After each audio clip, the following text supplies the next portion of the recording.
En juillet et août 1789, même si nos commémorations d'aujourd'hui ont parfois tendance à l'oublier, il y avait des protestants en première ligne du combat. Parmi eux, entre autres, le pasteur Rabot-Saint-Étienne. Il s'élève contre la faiblesse du maigre édit de tolérance accordé aux protestants en 1787. Il prend part ensuite activement à la rédaction de la Déclaration des droits de l'homme de 1789.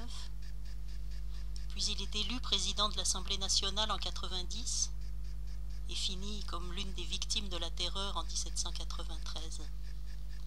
Mais pour bien comprendre l'ampleur des liens parfois méconnus entre protestantisme et révolution, du moins jusqu'à cet été de 1789, il faut replacer les choses dans leur contexte historique.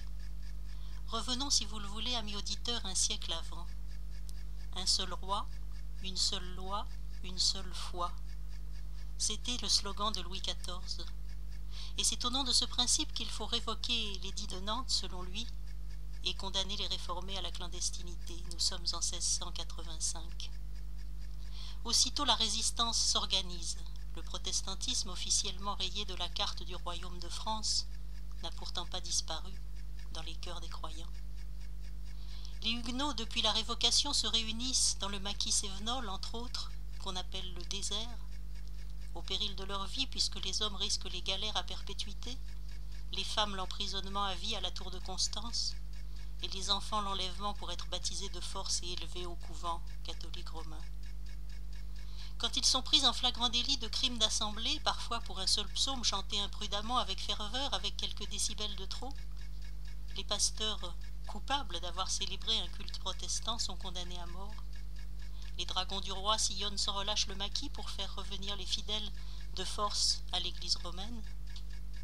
Mais les maisons des forêts cévenols ont des cachettes pour leurs pasteurs, les mêmes qui serviront plus tard d'ailleurs au XXe siècle pour soustraire avec succès des enfants juifs aux perquisitions nazies. Et au début de ce XVIIIe siècle, du temps de Rabot-Saint-Étienne, les enfants des protestants subissent d'office le catéchisme obligatoire du clergé romain, dans la journée seulement. Car le soir tombé, les mamans huguenotes s'empressent de contredire patiemment, point par point, cet enseignement, en montrant à leurs enfants que la Bible dit bien autre chose. La Bible est interdite, cachée, enfouie dans les cachettes des maisons cévenols pour échapper aux perquisitions. C'est l'époque de la guerre des Camisards en Cévennes, les Camisards contrairement au camp adverse qui ne cherchent à convertir personne. C'est l'époque du père de Rabot-Saint-Étienne, le pasteur Paul Rabot, l'époque des Camisards qui revendiquent la liberté de culte. Ils organisent cette résistance contre une catholicisation forcée, contre un baptême imposé aux enfants par les prêtres, contre l'assistance obligatoire à la messe et la participation à l'Eucharistie. Ils résistent avec vigueur. Ils recrachent l'hostie, ils brisent les objets de culte, ils refusent d'abjurer, ils refusent de recevoir l'extrême onction sur leur lit de mort. Il y a un slogan qui court dans les maquis, « Sortez de Rome, sortez de Babylone ». Le slogan fait écho et gagne du terrain. Et même après l'extinction des Camisards, les Huguenots ne lâchent pas prise. La foi protestante se retransmet en cachette sans relâche. Pendant toute la période qu'on appelle du désert, c'est-à-dire depuis 1685, révocation de l'édit de Nantes, jusqu'en 1787, proclamation de l'édit de tolérance. Et c'est grâce à ces résistants qu'elle existe encore. Paul Rabot, pasteur du désert, qui était contemporain de la guerre des Camisards, aura pour fils plus tard Jean-Paul Rabot-Saint-Étienne.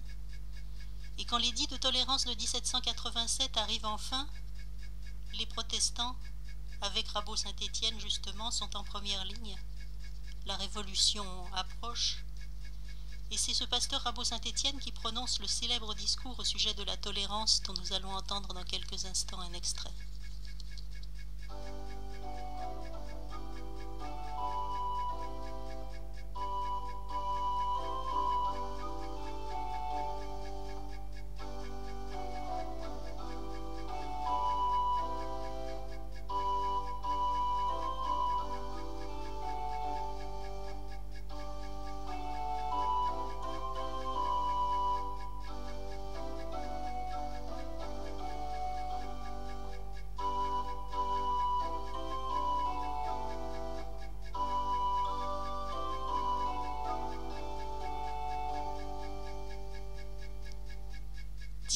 Jean-Paul Rabot-Saint-Étienne devant l'Assemblée nationale le 23 août 1789.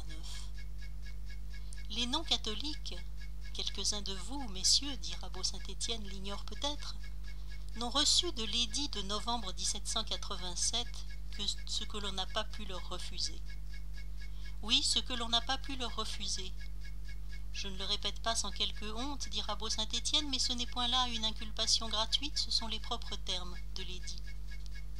Cette loi, plus célèbre que juste, fixe les formes d'enregistrement de leur naissance, mariage et mort. Elle leur permet de jouir des effets civils et d'exercer leur profession, mais c'est tout.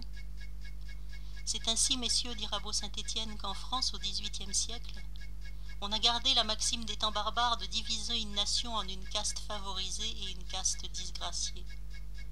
On a regardé comme un des progrès de la législation qu'il fut permis à des Français proscrits depuis 100 ans, dit Rabot-Saint-Étienne en 1789, d'exercer leur profession, c'est-à-dire de vivre et que leurs enfants ne soient plus illégitimes. Encore les formes auxquelles la loi les a soumis sont-elles accompagnées de gêne et d'entraves? Et Rabot-Saint-Étienne poursuit: les protestants sont privés de la liberté de professer leur culte. Les lois pénales contre leur culte n'ont pas été abolies. En plusieurs provinces, ils sont réduits à célébrer dans les déserts, exposés à toute intempérie et à se dérober comme des criminels à la loi, en violant la loi constamment.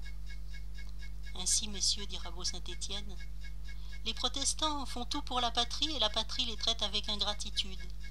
Ils la servent en citoyens et ils en sont traités en proscrits.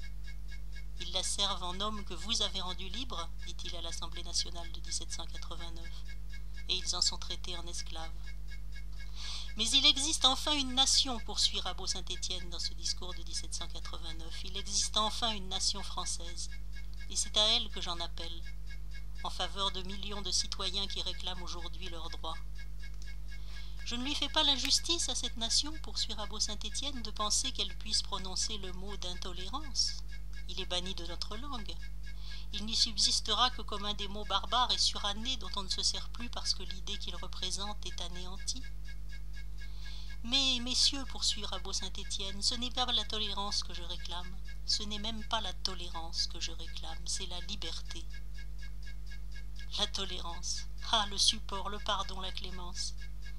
Idée souverainement injuste envers les dissidents, tant il est vrai que la différence de religion, la différence d'opinion n'est pas un crime. Ah, la tolérance, dit Rabot-Saint-Étienne.